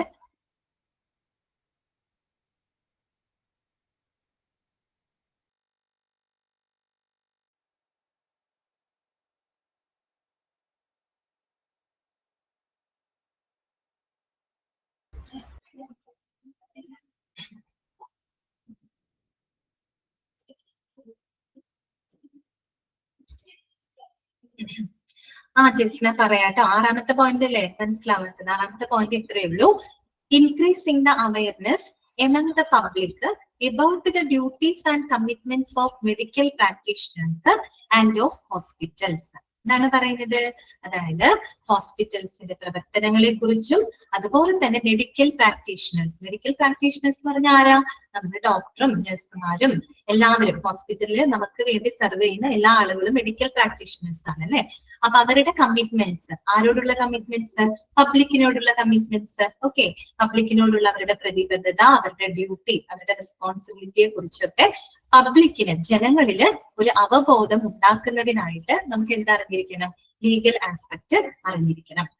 ജനങ്ങൾക്ക് അറിയണ്ടേ ഇവരുടെ ഡ്യൂട്ടി ഇന്നതൊക്കെയാണ്, എങ്ങനെയാണ് അവർ നമ്മളോട് പെരുമാറുന്നത് എന്നൊക്കെ അറിഞ്ഞിരിക്കണമെങ്കിൽ എന്ത് വേണം? ഈ പൊതുജനങ്ങളിൽ അതിനുള്ളൊരു അറിവ് വർദ്ധിപ്പിക്കുന്നതിന് വേണ്ടിയിട്ട് നമ്മൾ എന്ത് പഠിച്ചിരിക്കണം? ലീഗൽ ആസ്പെക്ടുകൾ അറിഞ്ഞിരിക്കണം. ലീഗൽ ആസ്പെക്ടുകൾ അറിഞ്ഞാലല്ലേ നമുക്ക് പബ്ലിക്കിനെ ബോധ്യപ്പെടുത്താൻ പറ്റുള്ളൂ അല്ലെ? പബ്ലിക്കിനോട് നമുക്ക് പറഞ്ഞു കൊടുക്കാൻ പറ്റുള്ളൂ. മനസ്സിലായോ ജസ്നയ്ക്ക്? ക്ലിയർ ആണോ? ഓക്കെ, ജസ്നയ്ക്ക് ഓക്കെ ആണ് അല്ലെ? അതിലേക്ക് എന്താ സംശയം? 4ാമത്തെ പോയിന്റ് അല്ലെ? 4th point. Okay, 4th point ഇതാണ്. In India the lawyers are very little trained. അതായത് നമ്മുടെ ഇന്ത്യയില് ലോയേഴ്സ് ഉണ്ടല്ലോ, അഭിഭാഷകര്, ഈ പറയുന്ന മെഡിക്കോ ലീഗൽ കേസുകളൊക്കെ കൈകാര്യം ചെയ്യുന്ന അഭിഭാഷകര് ട്രെയിനഡ് ആയിട്ടുള്ളത് കേട്ടോ. വളരെ ട്രെയിനഡ് ആയിട്ടുള്ള അഭിഭാഷകരുടെ എണ്ണം കുറവാണെന്നാണ് പറയുന്നത്. അതായത് അവര് അത്തരത്തില് ട്രെയിൻഡ് ആയിട്ടുള്ള അഭിഭാഷകർ അധികം ഇല്ല എന്നാണ് പറയുന്നത്. പൂർണ്ണമായിട്ടും ഇല്ല എന്നല്ല, കുറവാണെന്ന്. അപ്പൊ അതുകൊണ്ട് and exposure in the complex issues associated with medical cases. അപ്പൊ നമുക്ക് മെഡിക്കൽ കേസുമായിട്ട് ബന്ധപ്പെട്ട് വരുന്ന ചില സങ്കീർണ പ്രശ്നങ്ങളെ പൊതുജനങ്ങളിൽ തുറന്നു കാട്ടാനായിട്ട്, പൊതുജനങ്ങൾക്ക് അതിനെക്കുറിച്ച് അറിയിക്കുന്നതിന് വേണ്ടിയിട്ട് നമുക്ക് എന്തറിയണം? ലീഗൽ ആസ്പെക്ട് അറിഞ്ഞിരിക്കണം. മനസ്സിലായോ? ഒരുപാട് മെഡിക്കൽ കേസുകളൊക്കെ നമ്മുടെ നാട്ടിൽ നടക്കുന്നുണ്ട്. അപ്പൊ അതുമായിട്ട് ബന്ധപ്പെട്ട് വരുന്ന ഒത്തിരി പ്രശ്നങ്ങൾ ഉണ്ടാവും അല്ലെ? ആ പ്രശ്നങ്ങളൊക്കെ എന്താണ്? പൊതുജനങ്ങൾക്ക് മുന്നിൽ തുറന്നു കാട്ടണം അല്ലെ? തുറന്നു കാട്ടുന്നതിന് വേണ്ടിയിട്ട് നമുക്ക് ഇങ്ങനെ ഈ പറയുന്ന ലീഗൽ ആസ്പെക്ടുകളൊക്കെ അറിഞ്ഞിരിക്കണം. അപ്പൊ നമ്മൾ തന്നെ പറയാറില്ലേ, ചില ഹോസ്പിറ്റലില് ഇന്ന പോലെ നടന്നു, ഈ രീതിയിൽ നടന്നു.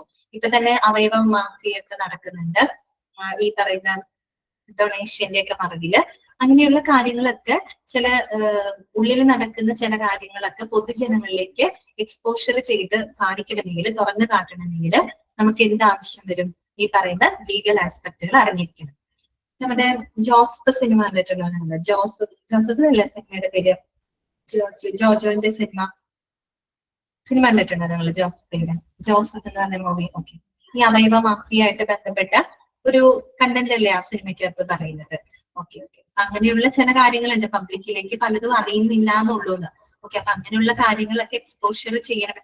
ഞാനൊരു എക്സാമ്പിളാണ് കേട്ടോ പറഞ്ഞത്, ഇതാണെന്നൊന്നും പോയി പറയുന്നില്ല, നിങ്ങൾക്ക് മനസ്സിലാവാനുള്ള എക്സാമ്പിൾ പറഞ്ഞത്.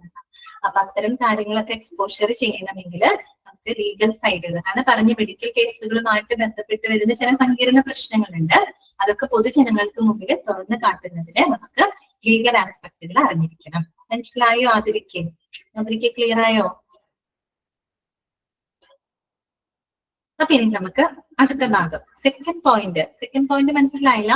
Minimise the civil and criminal legal proceedings. അതായത് സിവിൽ ക്രിമിനൽ കേസുകൾ കേട്ടോ, സിവിൽ ക്രിമിനൽ കേസുകളുടെ നടപടിക്രമങ്ങൾ അല്ലെങ്കിൽ അത്തരം കേസുകളൊക്കെ കുറയ്ക്കാൻ വേണ്ടിയിട്ട് നിയമങ്ങൾ ഉണ്ടെങ്കിലല്ലേ നമുക്ക് പല പ്രശ്നങ്ങളെയും കുറയ്ക്കാനായിട്ട് പറ്റുള്ളൂ അല്ലെ? അല്ലെങ്കിൽ ക്രിമിനലും ഈ പറയുന്ന ക്രിമിനൽ കുറ്റങ്ങളൊക്കെ ഒരുപാട് വർദ്ധിച്ചു വരും. ഇപ്പോഴും കുറവാണെന്നല്ല പറയുന്നത്, ക്രിമിനൽ കുറ്റങ്ങളൊക്കെ കുറയ്ക്കണമെങ്കിൽ നമുക്ക് എന്ത് വേണം? നിയമങ്ങൾ ഉണ്ടാക്കി വെക്കണം, അല്ലെ?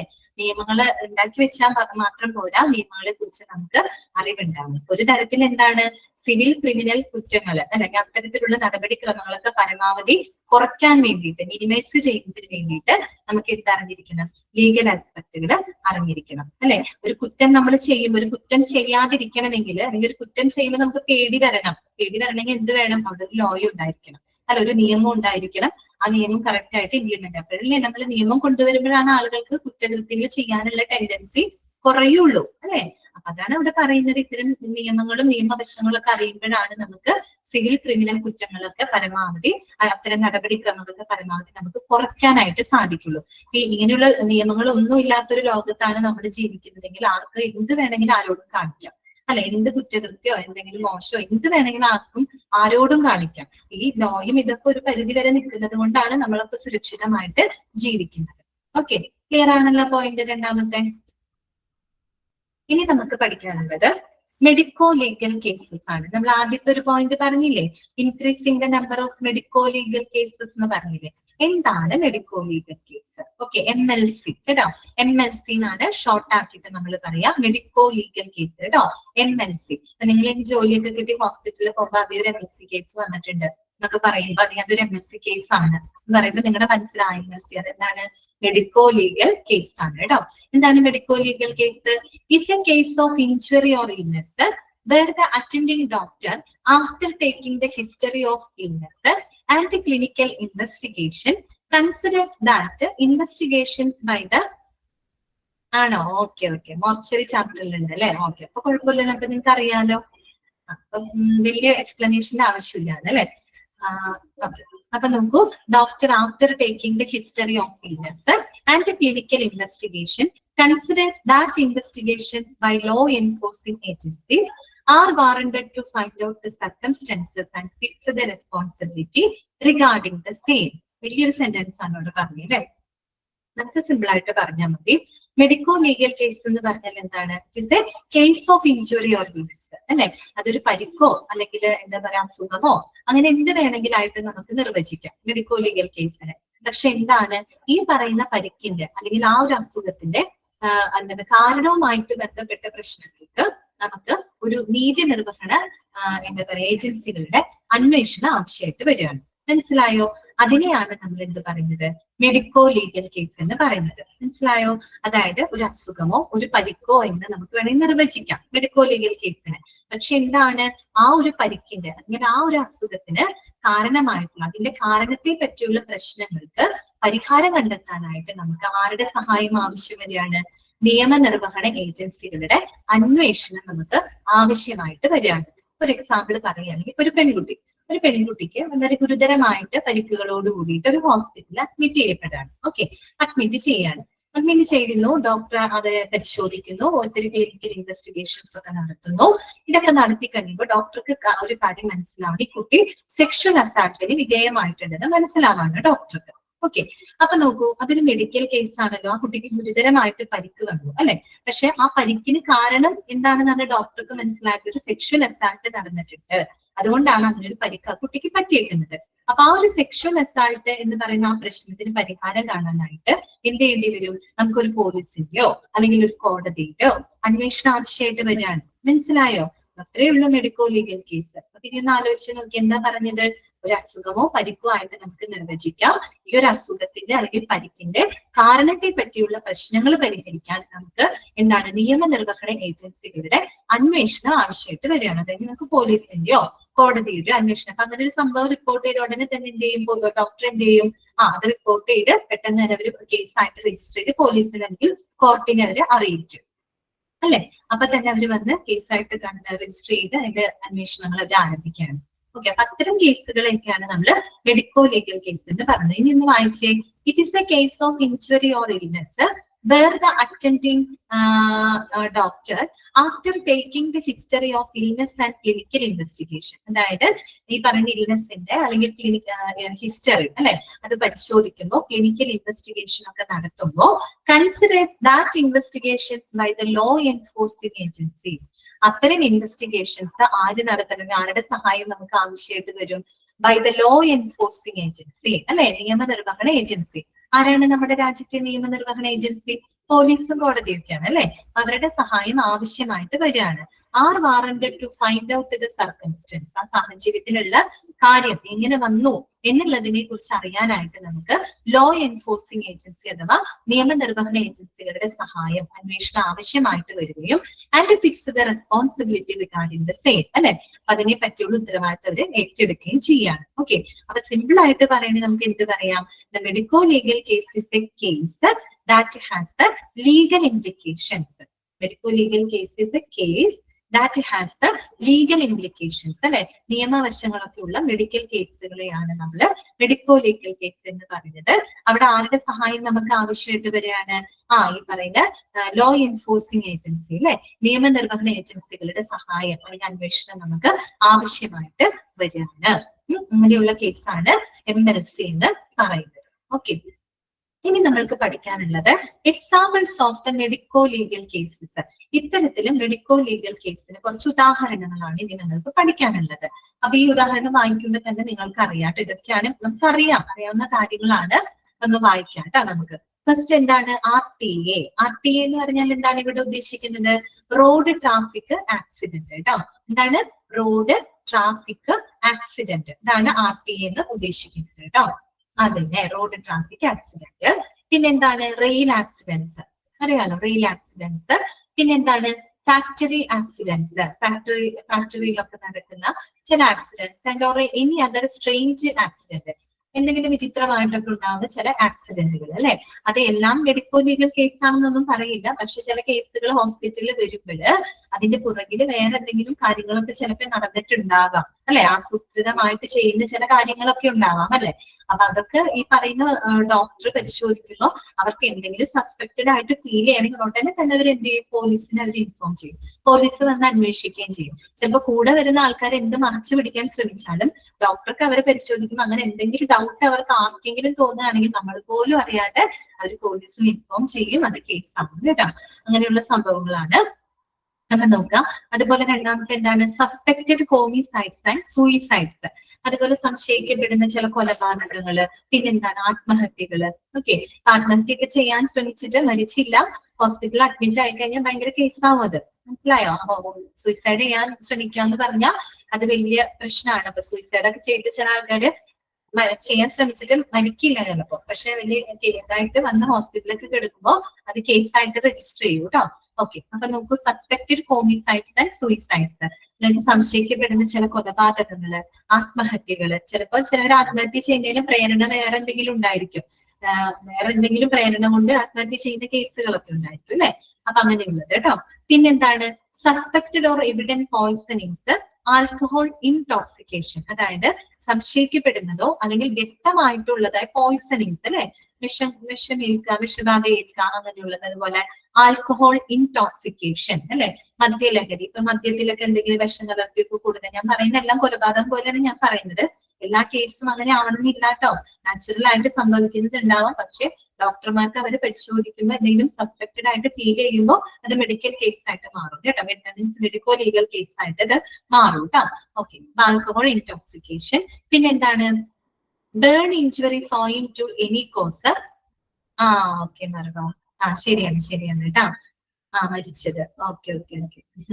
മെഡിക്കോ ലീഗൽ കേസ് ആണ് അല്ലെ. കാര്യം നമ്മള് നാച്ചുറൽ ഡെത്ത് ആണെന്നൊക്കെ ഫീൽ ചെയ്യും, പക്ഷെ അതിന് പുറകിൽ മറ്റു പലതും ഉണ്ടായിരിക്കും കേട്ടോ. പിന്നെന്താണ്? Burn injuries owing to any cause electrocution. Electrocution എന്ന് പറഞ്ഞാൽ വേറെ ഒന്നല്ല കേട്ടോ, വൈദ്യുതാഘാതം, ഷോക്കാണ് കേട്ടോ ഉദ്ദേശിക്കുന്നത്. അതായത് ഏതെങ്കിലും ഒരു കാരണങ്ങൾ മൂലം ഉണ്ടാകുന്ന ബേൺ ഇഞ്ചുറീസ് അല്ലെ, പൊള്ളലേറ്റുണ്ടാവുന്ന മുറിവുകള്. ചിലപ്പോൾ ആരെങ്കിലും മനഃപൂർവ്വം പൊള്ളലേൽപ്പിച്ചതാണെങ്കിലോ, ആസിഡ് അറ്റാക്ക് ഒക്കെ പോലെ സംഭവിക്കാറില്ലേ. ഓക്കെ, അങ്ങനെയാവാം. വൈദ്യുതാഘാതം. ഓക്കെ, പിന്നെന്താണ്? ഫിസിക്കൽ അസാൾട്ട് കേസസ്, ശാരീരികമായിട്ടുണ്ടാകുന്ന ആക്രമണങ്ങൾ, റേപ്പ്, അങ്ങനെയൊക്കെ ഉള്ളതാണ് കേട്ടോ. പിന്നെന്താണ്? Animal attack, snake bite. Animal attack അല്ലെ, നമ്മൾ മൃഗങ്ങളെ വെച്ച് അറ്റാക്ക് ചെയ്യാം. സ്നേക്ക് ബൈറ്റ്, പാമ്പ് കടിക്കുക, ഇതൊക്കെ മെഡിക്കോ ലീഗൽ കേസ് നമ്മുടെ നാട്ടിൽ തന്നെ നടന്നിട്ടുണ്ട് അല്ലെ. അനിമൽ അറ്റാക്ക് പറയുമ്പോൾ നിങ്ങൾ ആക്ഷൻ ഹീറോ ബിജു സിനിമ കണ്ടിട്ടുണ്ടോ? നിവിൻ പോളിയുടെ ആക്ഷൻ ഹീറോ ബിജു സിനിമ അതിനകത്ത് ആ കൊച്ച് മറ്റേ എന്താണ് മാങ്ങ പറിച്ചു എന്നും പറഞ്ഞിട്ട് ഒരാള് പട്ടീനെ വിട്ട് കടിപ്പിക്കുന്നില്ല. അത് കണ്ടിട്ടില്ലേ ആ സിനിമ? അതിനകത്ത് കൃത്യമായിട്ട് പറയുന്നുണ്ട് അല്ലെ, ആ ഡോക്ടർ പരിശോധിച്ചിട്ട് പറഞ്ഞ കുട്ടീനെ പട്ടീനെ വിട്ട് കടിപ്പിച്ചതാണ്. അതിന്റെ കുറെ നിയമവശങ്ങളൊക്കെ പറയുന്നുണ്ട് ഇല്ലേ? നിവിൻ പോളി മറ്റേ പോലീസുകാരനെ കൊണ്ട് വായിപ്പിക്കുമ്പോ ഇന്ന സെക്ഷൻസ് കാര്യങ്ങളൊക്കെ പറയുന്നില്ലേ? അത് ഓർത്താൽ മതി കേട്ടോ. പെനിമൽ അറ്റാക്ക്, പിന്നെ സ്നേക്ക് ബൈറ്റ്, അത് നമ്മുടെ ഉത്രയുടെ കേസ് നമ്മുടെ നാട്ടിൽ കേരളത്തിൽ നടന്നില്ല. ഉത്രയുടെ കൊലപാതകം ഓർമ്മയില്ലേ? സ്ത്രീധനത്തിന്റെ പേരില് പാമ്പിനെ കടുപ്പിച്ച് കൊന്നത് ഹസ്ബൻഡ് തന്നെ ചെയ്തതാണ് അല്ലെ. 2 പ്രാവശ്യം കടുപ്പിച്ചിട്ട് അവര് മരിച്ചില്ല, 3ാമത്തെ പ്രാവശ്യം ചെയ്തപ്പോഴാണ് മരിച്ചത്. പക്ഷെ നാച്ചുറൽ ആയിട്ട് നമ്മൾ കാണുമ്പോൾ എന്താ വിചാരിക്കുക, പാമ്പ് കടിച്ച് മരിച്ചു അത്രയല്ലേ നമ്മൾ ചിന്തിക്കുന്നുള്ളൂ. ഒന്ന് ആലോചിച്ചിട്ട് ആ കേസ് പുറത്തു വന്നപ്പോ ഇത്രയും വലിയൊരു ആസൂത്രണം അതിന്റെ പുറകിൽ നടന്നിട്ടുണ്ട് എന്ന് പറഞ്ഞപ്പോ നമ്മളൊക്കെ ഞെട്ടിപ്പോയില്ലേ? ഓക്കെ, അങ്ങനെയുള്ള കേസുകൾ കേട്ടോ. സ്നേക്ക് ബൈറ്റ്, പിന്നെന്താണ് മാസ് ഫുഡ് പോയ്സണിങ്, അതായത് അറിയാലോ കൂട്ടമായിട്ടുണ്ടാവുന്ന ചില ഭക്ഷ്യ വിഷബാധകള്. അതൊക്കെ വരുമ്പോ അതിന്റെ കാരണം കണ്ടെത്തണം. എന്ത് കാരണം കൊണ്ടാണ് അങ്ങനെ സംഭവിച്ചത് എന്നുള്ളതും കൂടെ നമുക്ക് അന്വേഷിക്കേണ്ടതായിട്ട് വരും അല്ലെ. മാസ് ഫുഡ് പോയ്സണിങ്, പിന്നെന്താണ് കേസസ് ഓഫ് സെക്ഷുവൽ അറ്റാക്ക്, അറിയാലോ സെക്ഷുവൽ അസാൾട്ട്, റേപ്പ്, ഇങ്ങനെയൊക്കെയുള്ള കാര്യങ്ങൾ കേട്ടോ. പിന്നെന്താണ് suspected or obvious criminal abortion, എന്താണ് suspected or obvious criminal abortion, അതായത് സംശയിക്കപ്പെടുന്നതോ വ്യക്തമായിട്ടോ ഉള്ളത് ക്രിമിനൽ അബോർഷൻസ് കേട്ടോ. ഗർഭഛിദ്രങ്ങളൊക്കെ നടത്താം, അങ്ങനെയുള്ളത്. പിന്നെന്താണ് injury cases where the false play is suspected, injury cases where the false play is suspected, അതായത് തെറ്റായിട്ടുള്ള എന്തെങ്കിലും, അതായത് സംശയിക്കപ്പെടുന്ന തെറ്റായിട്ടുള്ള എന്തെങ്കിലും പ്രവൃത്തിയുടെ ഫലമായിട്ടുണ്ടാവുന്ന ഇഞ്ചുറി കേസുകൾ കേട്ടോ, ഇഞ്ചുറി കേസുകൾ. പിന്നെന്താണ് injury cases where the probability of death in near future, ഭാവിയിൽ മരണത്തിന് കാരണമായേക്കാവുന്ന ചില ഇഞ്ചുറി കേസുകൾ അല്ലെ. ചിലപ്പോൾ എന്തെങ്കിലും ചെയ്തിട്ട് മരിക്കില്ല, പക്ഷെ ഭാവിയിൽ 2-3 ദിവസം കഴിഞ്ഞ് ചിലപ്പോൾ മരിക്കാൻ സാധ്യതയുണ്ട്. അങ്ങനെ ഭാവിയിലെ മരണത്തിന് കാരണമായേക്കാവുന്ന ചില ഇഞ്ചുറി കേസുകൾ. പിന്നെന്താണ് unconscious cases where the reason of it is unclear, അതായത് ഇപ്പൊ അൺകോൺഷ്യസ് കേസ് ഒക്കെ ആയിട്ട് വല്ല പേഷ്യൻസിനെ കൊണ്ടുവരാണ് അബോധാവസ്ഥയിൽ. ഓക്കെ, പക്ഷെ അതിന്റെ കാരണം വ്യക്തമല്ലാത്ത കാരണത്താലൊക്കെ ചിലർ അൺകോൺഷ്യസ് ആയിട്ടൊക്കെ കൊണ്ടുവരുമ്പോ അതൊക്കെ ഒന്ന് സസ്പെക്റ്റഡ് ആയിട്ട് വേണം കാണാനായിട്ട് കേട്ടോ, അങ്ങനെയുള്ള കേസുകൾ. പിന്നെന്താണ് brought dead cases where the criminal offense is suspected, അതായത് ഒരു ക്രിമിനൽ ഒഫൻസ് സംശയിക്കപ്പെടുന്ന മരണ കേസുകളൊക്കെ ഉണ്ടാവും അല്ലെ. ഡെഡ് കേസസ് ഉണ്ടായിരിക്കും, മരണത്തിൽ നമ്മൾ പറയുന്നത് ദുരൂഹതയുണ്ട് എന്നൊക്കെ പറയാറില്ലേ, അങ്ങനെയുള്ള കേസുകൾ കേട്ടോ. പിന്നെന്താണ് cases referred from the court, കോടതിയിൽ നിന്നും റെഫർ ചെയ്യുന്ന ചില കേസുകൾ. ചിലപ്പോൾ എന്തെങ്കിലും അന്വേഷണത്തിന്റെ ഭാഗമായിട്ട് സംശയിക്കപ്പെടുന്നതായിട്ട് ഫീൽ ചെയ്ത കോടതി തന്നെ അതിനെ ഇങ്ങോട്ട് റെഫർ ചെയ്യാറുണ്ട് അല്ലെ, അപ്പൊ അതാണ് cases referred from the court, കോടതിയിൽ നിന്ന് റെഫർ ചെയ്യുന്ന ചില കേസുകൾ. ഇതൊക്കെ എല്ലാം തന്നെ എന്തിന് എക്സാമ്പിൾ ആണ്, നമ്മുടെ മെഡിക്കോ ലീഗൽ കേസിന് എക്സാമ്പിൾ ആണ്. ഓക്കെ ആണല്ലോ. അത് തന്നെ കൽക്കട്ട ഡോക്ടർ കേസ് കറക്റ്റ് ആണ്. ബംഗാളിലുണ്ടായില്ലേ കൽക്കട്ടയില് ഒരു ഡോക്ടറിനെ റേപ്പ് ചെയ്ത് കൊന്നത്, അങ്ങനെയുള്ള കേസുകൾ കേട്ടോ.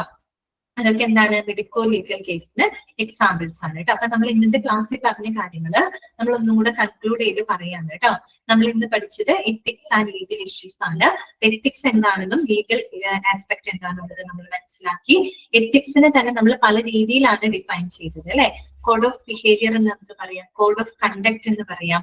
ഓക്കെ, എത്തിക്സ് എന്ന് പറഞ്ഞാൽ സിസ്റ്റം ഓഫ് മോറൽ പ്രിൻസിപ്പിൾസ് അല്ലെ, ധാർമ്മിക തത്വശാസ്ത്രങ്ങളുടെ ഒരു കൂട്ടമാണ് എത്തിക്സ് എന്ന് പറയുന്നത്. അങ്ങനെ നമ്മളൊന്ന് ഡിഫൈൻ ചെയ്തു. പിന്നെന്താ നമ്മൾ പറഞ്ഞത്, വ്യക്തികളും ആ വ്യക്തികൾ ഉൾപ്പെടുന്ന സമൂഹത്തിന്റെ നല്ല വശവുമായിട്ട് ബന്ധപ്പെട്ട് കിടക്കുന്ന ഒന്നാണ് എത്തിക്സ് എന്ന് പറയുന്നത്. നമുക്ക് വേണമെങ്കിൽ ധാർമ്മിക തത്വശാസ്ത്രം എന്നൊക്കെ ഡിഫൈൻ ചെയ്യാം, നിർവചിക്കാം. പിന്നെ നമ്മൾ എന്താ പറഞ്ഞത് എത്തിക്സിനെ കുറിച്ച് പറഞ്ഞപ്പോ അതായത് ഒരു ബിസിനസിനെ പറ്റി അല്ലെങ്കിൽ ഒരു ഓർഗനൈസേഷന്റെ ഏത് തരത്തിലുള്ള പെരുമാറ്റങ്ങൾ, ഏത് തരത്തിലുള്ള തീരുമാനങ്ങളാണ് ഏറ്റവും അപ്രോപ്രിയേറ്റ് ആയിട്ടുള്ളത് അല്ലെങ്കിൽ പ്രോത്സാഹിപ്പിക്കപ്പെടേണ്ടത് എന്നതിനെ കുറിച്ചുള്ള ഒരു ആശയം അവിടുത്തെ തൊഴിലാളികൾക്ക്, അവിടുത്തെ എംപ്ലോയീസിന് കൊടുക്കുന്ന ഒരു കൺസെപ്റ്റ് ആണ് എന്തെന്ന് പറയുന്നത് എത്തിക്സ്. 3 തരത്തിൽ നമ്മൾ അതിനെ ഡിഫൈൻ ചെയ്തു കേട്ടോ. എത്തിക്സ് എന്ന് പറയുന്നത് ഒരു നാരോ കൺസെപ്റ്റ് അല്ല, പകരം ഒരു വിശാലമായിട്ടുള്ള ഒരു ആശയമാണ്. പിന്നെ കോഡ് ഓഫ് കണ്ടക്ട് തന്നെയാണ് കേട്ടോ പെരുമാറ്റച്ചട്ടം, എത്തിക്സ് തന്നെയാണ് ഉദ്ദേശിക്കുന്നത്. ഓരോ പർട്ടിക്കുലർ സിറ്റുവേഷനിലും എംപ്ലോയീസ് അല്ലെങ്കിൽ അവിടുത്തെ മെമ്പേഴ്സ് എങ്ങനെ പ്രവർത്തിക്കണമെന്ന് പരാമർശിക്കുന്നതാണ് കോഡ് ഓഫ് കണ്ടക്ട് അഥവാ പെരുമാറ്റച്ചട്ടം എന്ന് പറഞ്ഞാൽ ഒരു കാര്യത്തിന് തന്നെ പല പല പല രീതിയിൽ ഡിഫൈൻ ചെയ്യുന്നതാണ് കേട്ടോ. പിന്നെ നമ്മൾ ലീഗൽ ആസ്പെക്ട് മനസ്സിലാക്കി. ലോ എന്താണെന്ന് 3 ഡെഫിനിഷൻ നമ്മൾ കണ്ടിരുന്നു. Law means set of rules to lead the human action and rights and obligation the state imposes. പിന്നെ എന്താ നമ്മൾ പറഞ്ഞത്, the principles recognised by the state and administration of justice. പിന്നെ നമ്മുടെ നാട്ടിലെ നിയമനിർവഹണ ഏജൻസി എന്ന് പറയുന്നത് പോലീസും കോടതിയൊക്കെയാണ് നമുക്ക് ഓൾറെഡി അറിയാവുന്ന കാര്യമാണ് അല്ലെ. പിന്നെ ഒരു ഹോസ്പിറ്റൽ അഡ്മിനിസ്ട്രേഷൻ നിർബന്ധമായിട്ടും എത്തിക്കൽ ആസ്പെക്റ്റും ലീഗൽ ആസ്പെക്റ്റും നമ്മൾ കൃത്യമായിട്ട് അറിഞ്ഞിരിക്കണം. ഓക്കെ, എന്തുകൊണ്ട് അറിഞ്ഞിരിക്കണം, അതിന്റെ ആവശ്യകത എന്താണ്, കുറച്ച് റീസൺസ് നമ്മൾ കണ്ടു അല്ലെ. കാര്യം മെഡിക്കോ ലീഗൽ കേസുകളുടെ എണ്ണം ഒക്കെ വർദ്ധിക്കുന്നുണ്ട്. പിന്നെ ക്രിമിനൽ കേസുകളുടെ ഒക്കെ എണ്ണം പരമാവധി കുറയ്ക്കാൻ വേണ്ടിയിട്ട്, നല്ലൊരു ഗുണകരമായിട്ടുള്ള പരിചരണം കിട്ടാൻ വേണ്ടിയിട്ട്, പിന്നെ എന്താ പറയാ ചില മെഡിക്കൽ കേസുകളുമായിട്ട് ബന്ധപ്പെട്ട പ്രശ്നങ്ങൾ പബ്ലിക്കിലേക്ക് തുറന്നു കാട്ടുന്നതിന് വേണ്ടിയിട്ട്, പിന്നെ മെഡിക്കൽ പ്രൊഫഷണലുകൾക്ക് നല്ല രീതിയിൽ പ്രവർത്തിക്കാനും അവർക്ക് ചില മറ്റുള്ള പ്രശ്നങ്ങൾ പബ്ലിക്കിൽ നിന്ന് വരുന്ന പ്രശ്നങ്ങൾക്ക് സ്വയം പരിരക്ഷ നേടുന്നതിനും, ഇനി പബ്ലിക്കില് മെഡിക്കൽ പ്രാക്ടീഷണർമാർക്കുടെ ഡ്യൂട്ടിയെ കുറിച്ച് ജനങ്ങൾക്കിടയിൽ ഒരു അവബോധം വർദ്ധിപ്പിക്കുന്നതിനൊക്കെ ആയിട്ട് നമ്മൾ അറിഞ്ഞിരിക്കണം, എത്തിക്കൽ ആൻഡ് ലീഗൽ ആസ്പെക്ടുകൾ അറിഞ്ഞിരിക്കണം. പിന്നെ നമ്മൾ കണ്ടത് എന്താണ് എംബസി, മെഡിക്കോ ലീഗൽ കേസ് എന്താണെന്ന് നമ്മൾ മനസ്സിലാക്കി. അതുമായി എക്സാമ്പിളുകളും നമ്മൾ കണ്ടു കേട്ടോ. ഇത്രയേ ഉള്ളൂ അന്നത്തെ ക്ലാസ്. അപ്പൊ നിങ്ങൾക്ക് ഞാൻ അൺമ്യൂട്ട് ചെയ്യാണ്. എന്തെങ്കിലും ഡൗട്ട് ഇന്നത്തെ ക്ലാസ്സിൽ നിങ്ങൾക്ക് ഉണ്ടെങ്കിൽ ചോദിക്കാം കേട്ടോ. അൺമ്യൂട്ട് ചെയ്തിട്ടുണ്ട് കേട്ടോ. എന്തെങ്കിലും ഡൗട്ട് ഇന്നത്തെ ക്ലാസ്സിൽ നിങ്ങൾക്ക് തോന്നിയിട്ടുണ്ടെങ്കിൽ ചോദിച്ചോളൂ കേട്ടോ. ഓക്കെ, ക്ലിയർ ആണോ? അപ്പൊ ശരി എന്നാ നമുക്കപ്പൊ ഇന്നത്തെ ക്ലാസ് വൈൻഡപ്പ് ചെയ്യാം കേട്ടോ. ഓക്കെ എന്നാ, താങ്ക് യു.